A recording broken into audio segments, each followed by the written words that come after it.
أعوذ بالله من الشيطان الرجيم. بسم الله الرحمن الرحيم.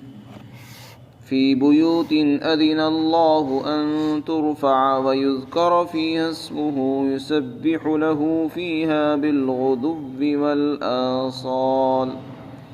رجال لا تلهيهم تجارة ولا بيع عن ذكر الله وإقام الصلاة وإيتاء الزكاة يخافون يوما تتقلب فيه القلوب والأبصار ليجزيهم الله أحسن ما عملوا ويزيدهم من فضله واللہ یرزق من یشاء بغیر حساب.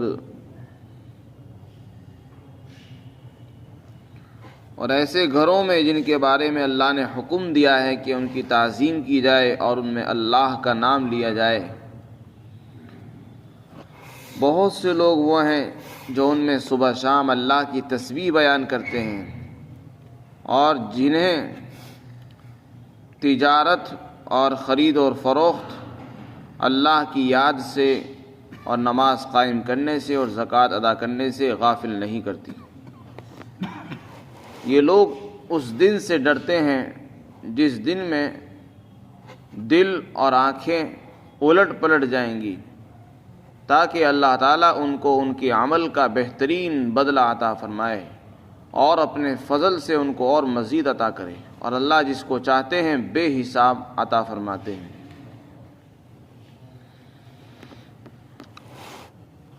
یہاں پر اللہ نے مساجد اور اہل مساجد کی فضیلت بیان فرمائی ہے. بیوت سے مراد ہیں اللہ کے گھر، مسجدیں جہاں پر اللہ کا نام لیا جاتا ہے. مسجدیں اللہ کا گھر ہیں. ان کے متعلق فرمایا کہ وہ اس قابل ہیں کہ ان کی تعظیم کی جائے. اللہ کا حکم ہے کہ ان کی تعظیم کریں، ان کا ادب کریں، ان کا احترام کریں. ان میں کوئی ایسا عمل، ایسی بات نہ کریں جو ان کی شان کے خلاف ہے اور خدا کے اونچے مقام اور مرتبے کے بھی خلاف ہے. چنانچہ اس میں زور سے باتیں کرنا، دنیاوی باتیں کرنا اور خرید و فروخت کرنا، یہ سب چیزیں ممنوع ہیں، مسجد کے آداب کے خلاف ہے. مسجدیں اللہ نے بنائی ہیں ذکر اللہ کے لیے، نماز قائم کرنے کے لیے، تلاوت کے لیے اور تعلیم کے لیے، تاکہ دین کو سکھایا جائے، پڑھایا جائے. ان کاموں کے لیے مساجد ہوتی ہیں تاکہ لوگ وہاں رہ کر اللہ کے دین کی خدمت کریں. مسجدیں دنیاوی کاموں کے لیے نہیں بنائی گئی ہیں، اسی لیے وہاں پر دنیاوی باتیں کرنا مکروہ ہے. تو اللہ تعالیٰ نے یہاں پر مسجد کی فضیلت اور اسی طرح مسجد والوں کی فضیلت بیان کرتے ہوئے فرمایا کہ اللہ کے بہت سے بندے ایسے ہیں جو مسجدوں کو آباد کرتے ہیں. ان کا حال یہ ہے کہ چاہے تجارت ہو، کاروبار ہو، بزنس ہو، کیسا بھی مشغلہ ہو، خرید و فروخت کا ہو، لین دین کا مسئلہ ہو، کوئی بھی چیز انہیں اللہ کی یاد سے غافل نہیں کرتی، بلکہ ان کے دل مسجد کے ساتھ ایسے جڑے ہوئے ہیں جیسے ہی اللہ کا نام سنتے ہیں، اللہ کی طرف سے اعلان سنتے ہیں، فوراً اپنے کاروبار کو، مشغلوں کو چھوڑ کر چل دیتے ہیں اور آ جاتے ہیں. ایسے لوگوں کی فضیلت حدیث میں آئی ہے جن کا دل مسجد سے اٹکا رہتا ہے. وہ مسجد کے کھونٹے ہیں، ایک نماز پڑھی اور دوسرے نماز کے وہ انتظار میں ہیں. گھر بھی جاتے ہیں، کام میں بھی جاتے ہیں، تب بھی ان کا دل کھٹکتا رہتا ہے کہ نہیں مجھے مسجد جانا ہے. تو ایسے اللہ کے نیک بندے بہت کم ہوتے ہیں. خاص طور سے تاجر آدمی جب تجارت کرتا ہے اور اس کے دکان میں بھیڑ لگی ہوئی ہو، گاہک پر گاہک آ رہا ہو اور چالو مارکیٹ میں وہ بیٹھا ہو اور اس کے خرید و فروخت کا وقت ہو، ایسے وقت میں اس کو اللہ کے گھر میں آنا اور اپنے کاروبار کو چھوڑ کر چلنا، یہ اس کے لیے بڑے امتحان کا وقت ہوتا ہے، بڑا مشکل وقت ہوتا ہے. لیکن ایسے لوگ اللہ کے یہاں بڑے قیمتی ہیں، اللہ نے قرآن میں ان کی فضیلت بیان کی ہے۔ حضرت ابن عمر رضی اللہ عنہ ایک مرتبہ بازار میں موجود تھے، نماز کا وقت ہو گیا، لوگ اپنی اپنی دکانیں بند کر کے جانے لگے۔ جیسے ہی نماز کا وقت ہوا، لوگوں نے دکانیں بند کی اور مسجد میں داخل ہو گئے۔ تو حضرت ابن عمر رضی اللہ عنہ جو حضرت عمر کے صاحبزادے ہیں، وہ فرمانے لگے انہی لوگوں کی شان میں یہ آیت نازل ہوئی ہے۔ تو اس آیت کریمہ سے یہ بات بھی معلوم ہوئی کہ اللہ نے اس انسان کو جو بنایا ہے وہ صرف عبادت کے لیے ہی نہیں بنایا، عبادت بھی کرے ساتھ ساتھ دنیاوی کام بھی کرے۔ اس لیے کہ جن حضرات کی یہاں پر فضیلت بیان کی جا رہی ہے، اس میں یہ بھی کہا گیا کہ وہ بزنس بھی کرتے ہیں، تجارت بھی کرتے ہیں، خرید و فروخت بھی کرتے ہیں۔ ایسا نہیں کہ وہ سب کام کو چھوڑ کر، سارے دنیا کے دھندوں کو چھوڑ کر بس اللہ کے گھر میں آ کے پڑ گئے۔ اب کھانے کے لیے بھی ان کے پاس پیسے نہیں، بس وہیں پڑے ہوئے ہیں، نہ کما رہے ہیں نہ کھا رہے ہیں، بس دوسروں کے سہارے وہ جی رہے ہیں بوجھ بن کر۔ یہ بھی توکل کے خلاف ہے۔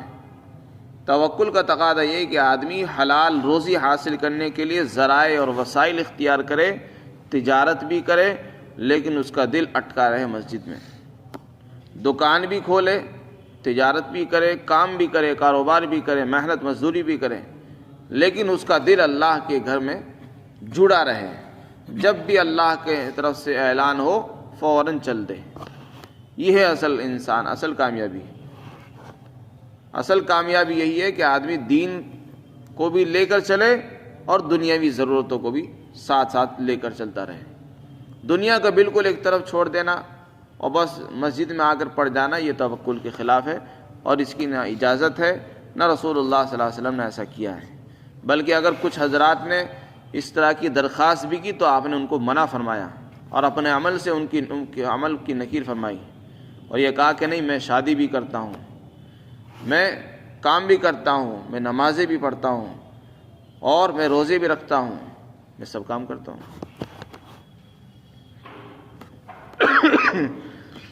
فرمایا فی بیوتن، ایسے گھروں کے بارے میں، ایسے گھروں کے اندر جن کے بارے میں اللہ نے حکم دیا ہے کہ ان کی تعظیم کی جائے، وَيُذْكَرَ فِيهَا، اور ان میں اللہ کا نام لیا جائے۔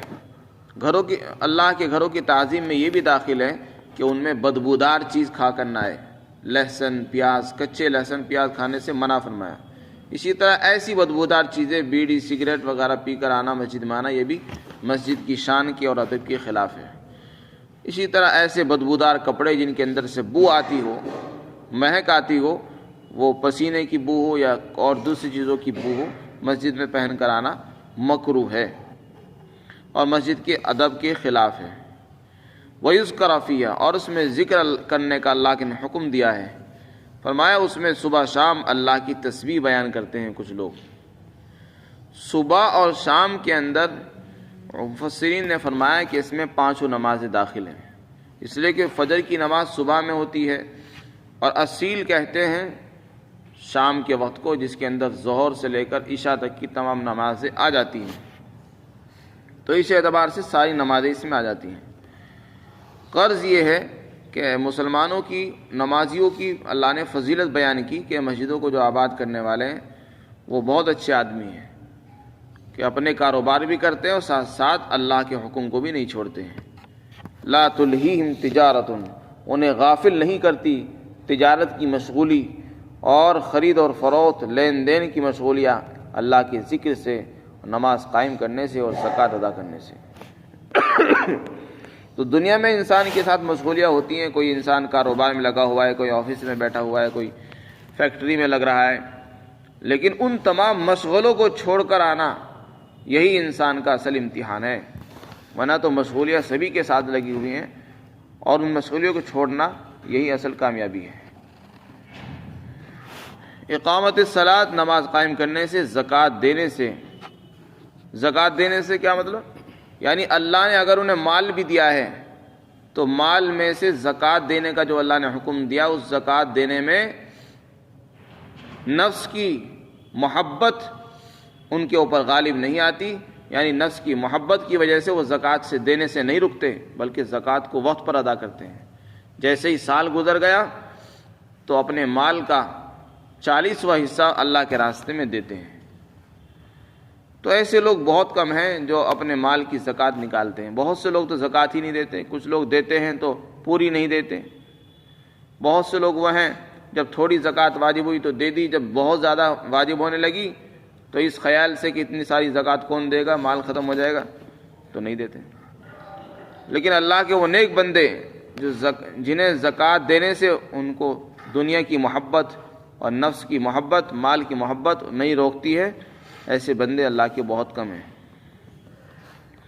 ان کی ایک اور صفت اور شان بیان کی کہ وہ اس دن سے ڈرتے ہیں جس دن کے بارے میں آتا ہے کہ اس دن دل اور انسان کی آنکھیں پلٹ جائیں گی اور اٹھی کی اٹھی رہ جائیں گی۔ قیامت کا دن انتہائی ہولناک اور خوفناک اور خطرناک ہوگا، چنانچہ اس دن کفار کے بارے میں آتا ہے کہ اس دن ان کی نگاہیں اٹھی کی اٹھی رہ جائیں گی، پھٹی کی پھٹی رہ جائیں گی جب وہ دیکھیں گے، یعنی جدھر کو دیکھیں گے دوبارہ سے ان کی آنکھیں لوٹ کر بھی نہیں آئیں گی، بس وہیں کو دیکھتے رہ جائیں گے۔ جیسے انسان افسوس میں تعجب کے موقع پر کوئی چیز دیکھتا ہے اور دیکھتا ہی رہ جاتا ہے، تو اس طرح ان کی آنکھیں اٹھی کی اٹھی رہ جائیں گی اور ان کی آنکھیں پلٹ جائیں گی، الٹ جائیں گی۔ اس دن سے وہ لوگ ڈرتے ہیں اور گھبراتے ہیں۔